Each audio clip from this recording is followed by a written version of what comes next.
Hi everyone, welcome back to my channel. I'm wearing my blue light blocking glasses from Diff Eyewear because I spent a lot of time on my phone and my computer doing work, editing, all that kind of stuff, and I find my eyes get really tired. These blue light blocking glasses are supposed to actually help protect your eyes from the blue light from phones, computers, etc.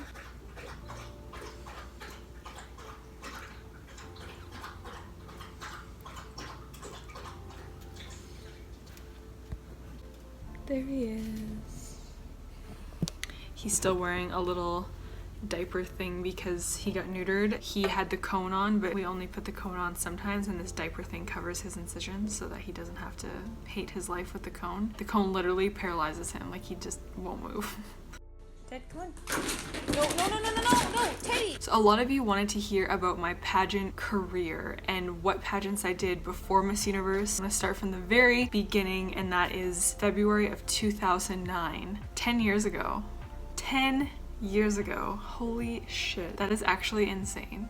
I didn't even really think about it. So in 2009, family and I lost our home to a house fire. It obviously was sad and hard and heartbreaking and everything else, but it really was an opportunity to be grateful and an opportunity to understand that the materialistic things in life are not what matter. It's the relationships that we have with our friends, our family. Those are the things that are really important and that you can't just replace. You can replace things like a mattress, salt and pepper shakers, and all that kind of stuff. Those are replaceable, but the memories that we have, the people that we have in our lives are irreplaceable. So we were helped a lot by the Red Cross. I wanted to give back to the Red Cross and give back to families like ours who had also lost everything in a fire or a natural disaster or something. So I started volunteering with the Red Cross. I was 16 and I started speaking at schools, talking about disaster preparedness, disaster relief. It was really amazing. I really enjoyed doing that. It would have been about 2 months after the house fire. I heard about this competition called Miss Teen Saskatchewan, and I read a little bit about it, and it said that for those who compete, you have a platform, and your platform is a cause or an issue that's important to you, something that you want to raise awareness about and that you want to make a difference in. So for me, I automatically thought about the house fire, the Red Cross, and that could be my platform. And I had never thought about competing in a pageant before. I didn't even know that pageants really existed in Canada.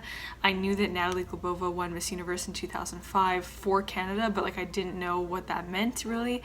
I just didn't know anything about the pageant world. So I decided to enter Miss Teen Saskatchewan. I didn't have a gown, I didn't have anything, and I had no idea what I was getting myself into. I just knew that all I could really do was be myself and enjoy the experience. I ended up winning Miss Teen Saskatchewan. I went on to the national competition called Miss Teen Canada World. It's now called Miss Teenage Canada, I think. And I ended up winning that pageant. Okay, so our first runner-up, by default, the winner will know who she is. The first runner-up is Andaria Alexander, making Sierra Birchall the winner of Miss Teen Canada World. Congratulations! Congratulations!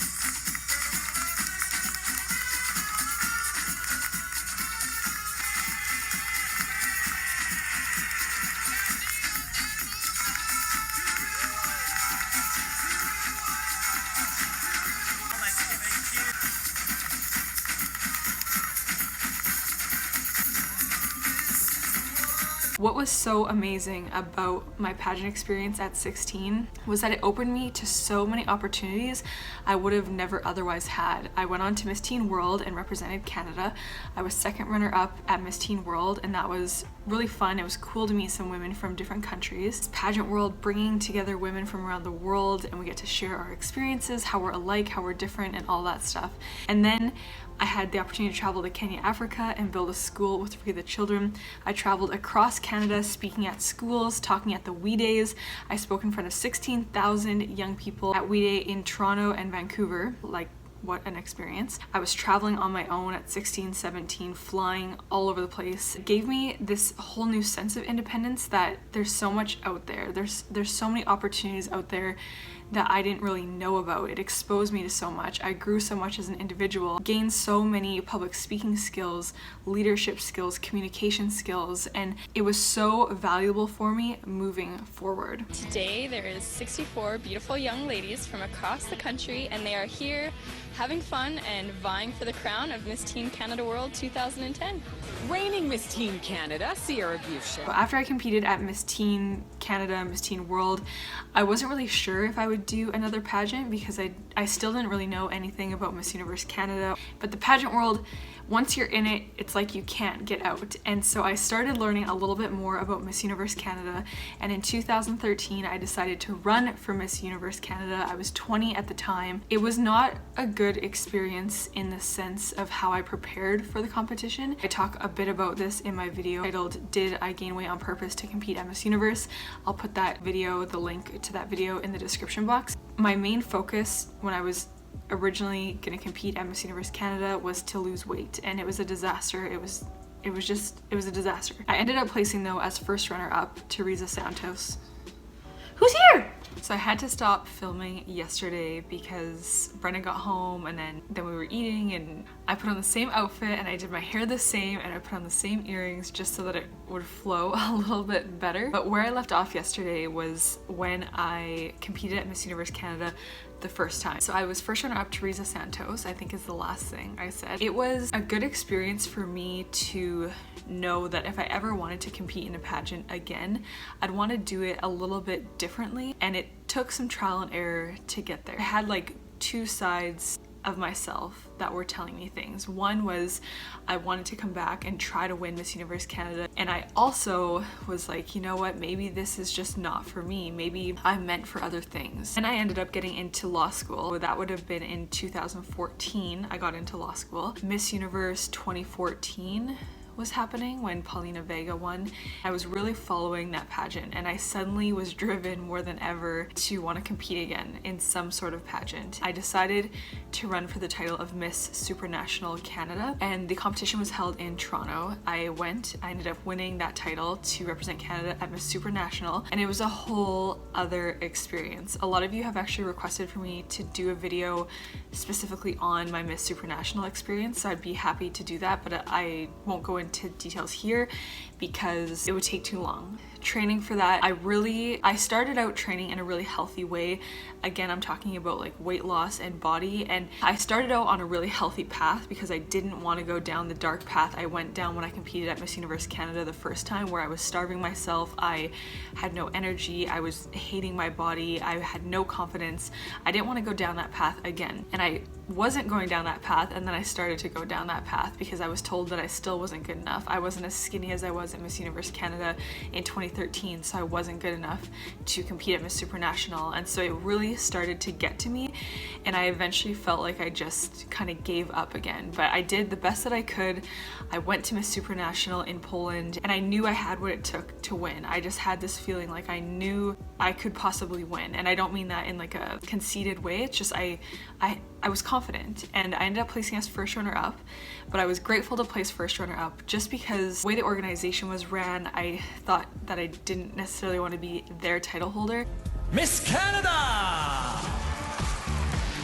I think this rule still stands. If I would have won Miss Supranational, I wouldn't have been able to then one day compete at Miss Universe. When I was announced as first runner-up, I was actually very, very grateful, and I was happy. I was happy to get home to Canada and then think about competing at Miss Universe Canada maybe one day. So then 2016 came. I was finishing up my second year of law school, and I decided to compete for Miss Universe Canada again. I wasn't really sure if it was the right time. I knew there would never really be a right time. I went for it.